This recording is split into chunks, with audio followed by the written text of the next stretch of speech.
Okay, Julie, the first thing that I want to talk about is the man that was sentenced to 18 years in prison. His name is Stewart Rhodes. We can show his picture up on the screen. He's the head of the Oath Keepers group. A lot of people are familiar with that name. It's oftentimes associated with the Proud Boys. The left likes to lump the two of them together. Proud Boys and Oath Keepers both had a presence on January 6th, although they've had presences other places, many other times as well. He was charged with just a horrendous charges and convicted, sentenced to 18 years in prison.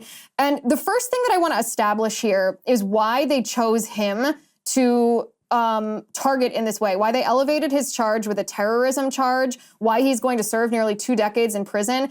And you can correct me if I'm wrong here, but part of the reason is because he's not exactly a type of character that a lot of conservatives would naturally defend. Some of the things that he says are inflammatory. Some of his opinions are actually kind of distasteful to a lot of us. We don't agree with his strategy or his opinion. And I actually think that's exactly why the left and the Biden administration, Department of Justice, is targeting him. It's almost like Alex Jones when he got kicked off of Twitter. A lot of conservatives were like, well, we don't want to defend that guy. And that's why they picked him. Same with this guy. That's exactly right, Liz. So Stewart Rhodes is a distasteful figure, and the things that he says are very inflammatory, nothing that you and I would have in even private discussions. But that does not certainly rise to the level of seditious conspiracy, which is equivalent to waging war against the United States. Liz, as you know, this is a Civil War era statute that was supposed to be an alternative to charging supporters of the rebellion with treason. That is where this originated.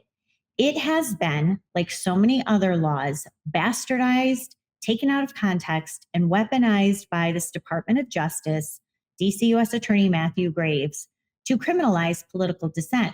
Liz, no American has ever been convicted of seditious conspiracy. Usually the handful of people, individuals who have been convicted of seditious conspiracy are ISIS, Al-Qaeda, Taliban terrorists. For example, the Blind Sheik and 9 of his associates who blew up the World Trade Center in 1993, part of it, killed 6 people, injured 1,000 more. They were convicted of seditious conspiracy. Not a loudmouth like Stewart Rhodes, who's shooting his mouth off throughout 2020 about a stolen election, and then organizes a handful of people to go to Washington to protest a rigged election. That's the slippery slope that we are on. And you're right, a lot of people don't want to speak up for Stewart Rhodes. I'm not defending everything that he said or his tactics, but seditious conspiracy, the government, Matthew Graves' office asking for 25 years in prison, including a terrorism enhancement. These are things that have never happened in American history. And it is a slippery slope to criminalizing any sort of political dissent on the right.